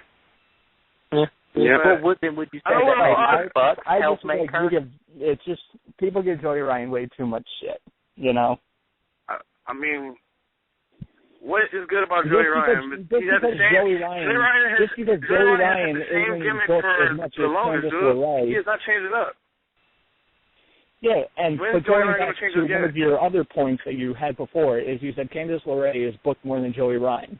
That doesn't mean that Candice LeRae is more talented than Joey Ryan. You can be booked less. Can I get an answer though? Be more talented than somebody else. When is Joey going to change his gimmick? He's had the whole sleazy shit going on for the longest. He had that stuff going on in TNA. That's his gimmick. He's not going to listen. Joey Ryan, bro. Ever since Joey Ryan joined PWG, he's gone through, I'd say, at least 3 to 4 different character changes. He's been the Hollywood Submission Machine, and then after that, he became sleazy Joey Ryan. Yeah, that shit is dead now. He needs to change it up. But what is Joey Ryan going to do? That's like saying, I don't know. That's like saying that the Young Bucks should change their character. Joey can, that's saying that the Young Bucks should change their character because the Young Bucks have been the same. That's what he can do. Hold on. That's like saying Joey Ryan needs to change up his sleazy character. That's like saying the Young Bucks need to change up their character. The Young Bucks don't need to change shit. Why not? You're saying that Joey Ryan's been doing his sleazy character. The Young Bucks have been doing the same characters for way longer. Don't compare the Young Bucks to Joey Ryan, bro. Don't ever compare the Young Bucks to Joey Ryan, ever. So I'm not comparing their skills. I'm comparing characters. I'm comparing your points of keeping the same character. I'm not comparing points of their skills. Whether you agree with Joey Ryan's skills or not, Candice LeRae is more relevant than ever because of Joey Ryan tag teaming with her. Because of Joey Ryan. The Bucks. I think the Bucks are the reason why they're relevant.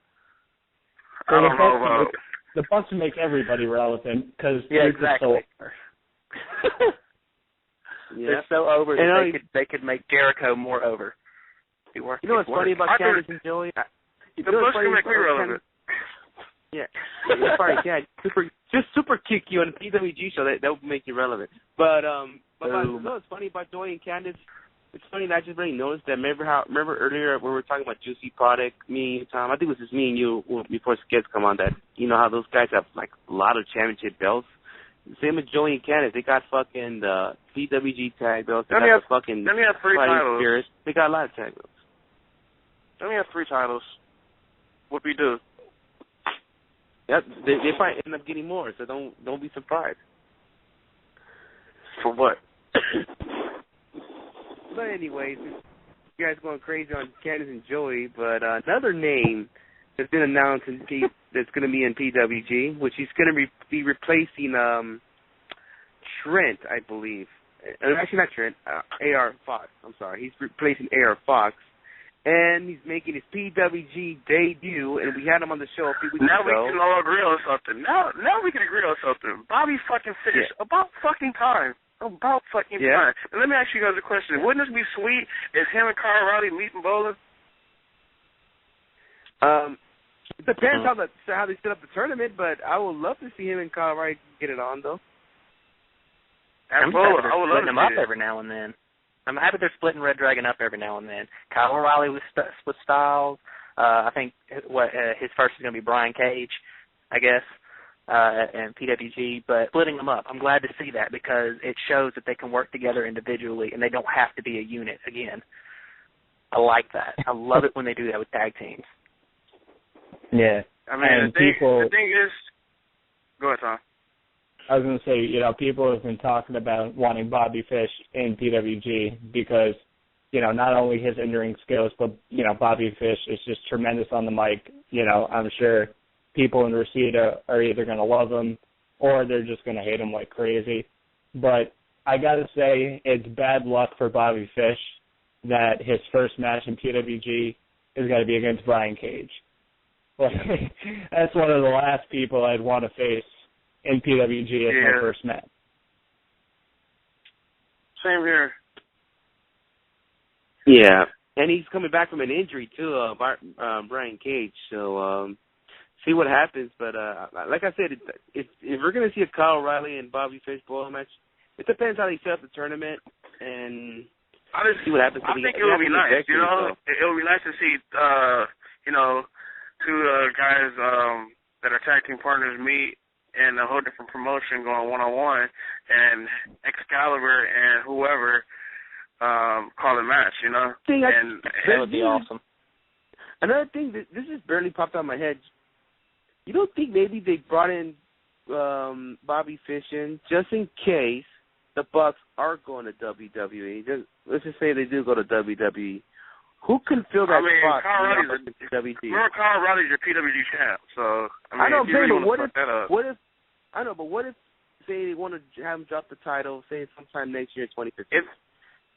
If any tag team is going to replace the Bucks, if the Bucks do get signed to WWE, it's Juicy Product. It's not going to be the Red Dragon because Kyle O'Reilly, he's a singles wrestler in PWG, hands down. I understand that. I understand what you're saying. And if Kyle O'Reilly goes back to tag team in PWG, it's like, what the fuck?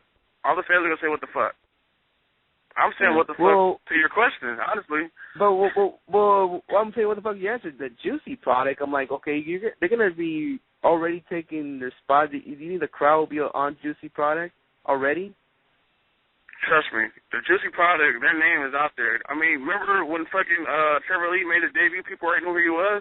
People know who these people are. You act like people don't know who these people are. PWG is an all-star game. We all should know this already. So Juicy Product's name is out there. I mean, all these titles they fucking take, Juicy Product is like they're basically Young Bucks mini-me's. Sorry, JC, for saying that. Yeah, we gotta bring him back on the show. He's a cool ass dude, but yeah, we'll see, man. I mean, I want to see the PWG, but I don't know if there'll be Young Buck status right away if whenever they debut. So hopefully that'll happen, but I don't know. I just don't see it happening. But like I said, if they bring in Bobby Fish and if you want to, I don't know what you're saying that when O'Reilly loses the title and then he goes to the tag team. I don't know why you think what the fuck, I just think. He's established as a singles wrestler in PWG. He's established as a tag team wrestler in Ring of Honor. Two different promotions. Hey. He's a different dude. You know what I mean? What about Roderick Strong? He was in the world title contender at one point. I know he haven't won the title, but he was in the contention there at one point. And then are you talking about when him and Davey Richards used to tag up? Davey's gone. No, he has no way to tag up with now. I know he doesn't have no to tag them now, but now he's back in the world title scene now. I mean, Kyle O'Reilly's on fire right now, dude. If you kill Kyle O'Reilly and just have him... Yeah, but, I know he's on fire right now. I'm not saying team up now. It could be down the road. It could be in a year from now. You can have them team up. Honestly, wouldn't want to see Red Dragon and PWG. Keep them in Ring of Honor doing their thing. No doubt they just won. Good. They're the greatest tag team in Ring of Honor, so keep them there. Yeah. Yeah, keep them there. But we'll see. Let's see what happens in a year from now. You never know what's going to happen. Well, my whole question is, what is AJ Styles' role in this tournament? Like, he isn't going to win it, is he? It's just going to be. You know what? He's the guy to make everyone look good, right? Yeah, Marquez. You know what? Surprise you out there. When I was in the line at the PWG Bola, a lot of people are saying he's going to win it. They think he's going to win the whole thing. Yeah. Dude, they just got to be tired of tournaments right now. I mean, he has to be tired of tournaments. I mean, he's been going for 12 days on one. But, no, I just figured his role is to just make people look good because, I mean, if there's anyone who can make you look good, it's AJ Styles. And, yeah, I know. I mean, I just don't see how he can win this. Well, I think AJ's going to go over and just have some good matches, dude. That's all. Yeah, exactly. I think that's his role, most of the time. So, but, okay, by looking at his schedule, I saw his schedule is sort of coming up, and I saw he's going to be at Bola, and he's not going to be on the Saturday show, but he will be on the Sunday, so that means he's going to win against Kurt Hawkins. Now he's known as Brian Myers now. You want to know more schedule? I talked to Hero personally. He told me he's only booked for one day. So yeah, if you're not booked on Friday, that means you're wrestling your matches on Saturday. And whoever's wrestling Friday is not wrestling Saturday, and then Sunday is whoever won Friday and Saturday facing each other and whatever. So Tom, and then I think they have a couple of matches to go in between. So Tom, I'm pretty sure you're happy. I got that from Hero. Hero told me personally he's only booked for one night. Yeah, he's everybody should be happy if for those that don't want to see Hero. He told me he's only booked for one night. So yeah, it depends. Like Kenny Omega is booked for Friday and Saturday because he's doing a six-man tag on Friday and then doing his Bola match on Saturday. So, it just depends. And it is we forgot to say they added Zack Sabre Jr. to the six-man on Friday. Yeah, that should be good. Oh, okay. Damn, yeah, because, it's Trent's injured, but yeah, okay, I see. Yeah, and what else I was going to say that, going back to Hero for a sec, I was looking at the card right now, and he was supposed to go against Matt Sydal at night 2, so that means Matt Sydal is going to get the victory over Hero. So I just want to point that out there. If you get yourself, Hero's going to book for one night. But anyways, it's going to be a great weekend. That'd look good. I'm liking the Chris Sabin Ricochet match too. I'm digging that. Oh, that should be a good one. Yeah. Oh shit! Yeah, I see that shit. Yeah, night 2. Damn, that's gonna be great. I want to see a double backflip on Sabin like now. Let me ask you a question. I'm looking forward to ACH and Kenny Omega on night 2. Well, that's night 2. AC. Wow. Oh, it is. Holy crap.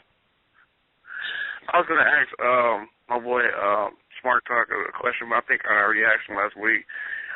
You don't own any PWG DVDs, right? I think we told you about ordering. I don't own PWG. any, but I pre-ordered the one with Q's Tag Team Young Bucks, though. I pre-ordered that one. Yeah, you should start pre-ordering like 11 or whatnot in different shows. Yeah. So you can keep up with what we talk about on here because we do mention PWG a lot. Yes, I noticed, and that's why I started following it more. I mean, that's why I started checking out this match. And I mean, even though I don't see these people in PWG as much as I'd like, I still know who all these people are. Like, I mean, there are some names, like the AJ Styles thing was a little questionable. I was like, why is he in PWG? Because he's in like 14 different promotions right now. I mean, I think he's gotten better since TNA, but I'm gonna tell you the reason why he's in PWG. Because this PWG might be the best PWG in a long fucking time. You got Kurt Hawkins in that motherfucker. Yeah. You got Matt Sydal. You got Kenny Omega, like you said.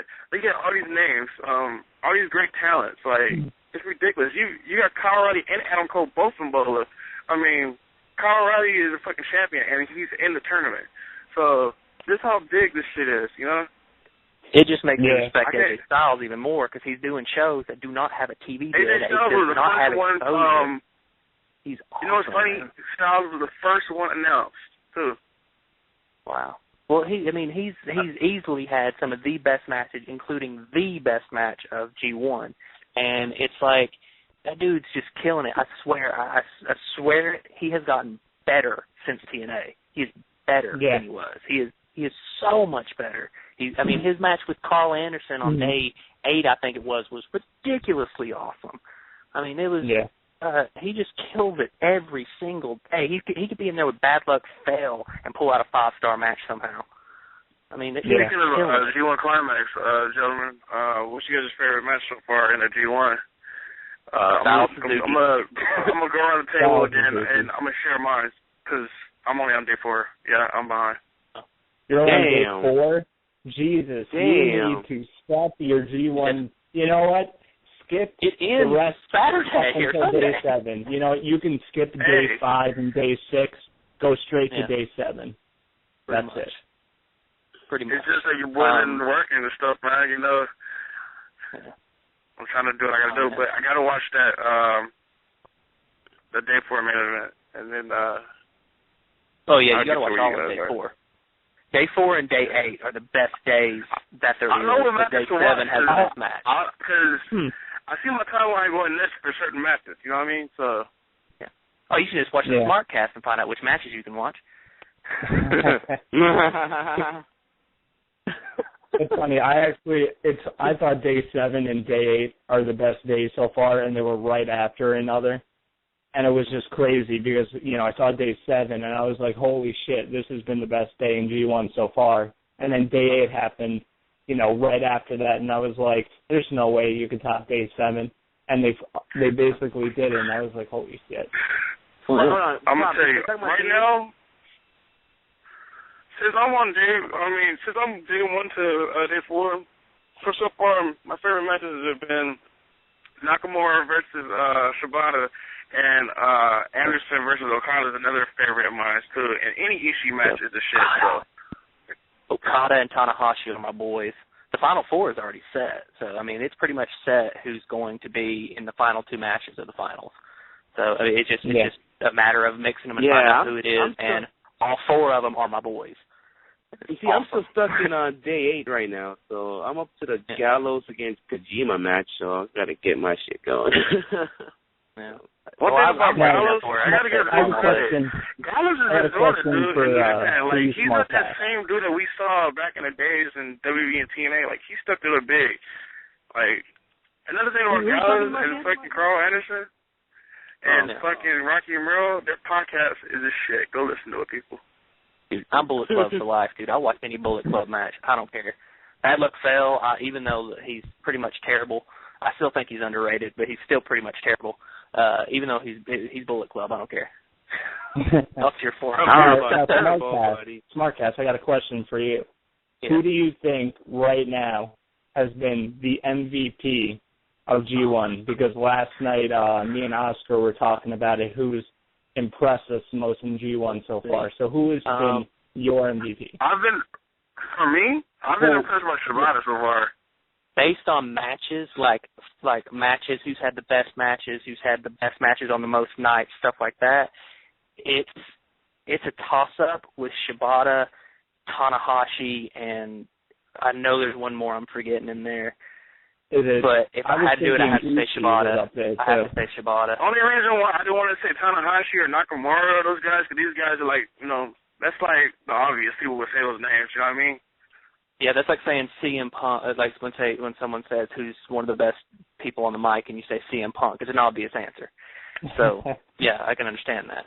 But but Shibata, all in all, I mean, I know he's not like one of the top guys in the actual tournament standings and all that, but still, It's pretty much every single one of his matches has been 4 to 5 stars every single time. Ishii, so I have to Ishii say as well. I think Ishii has put on Ishii's amazing. Great Ishii is my dude.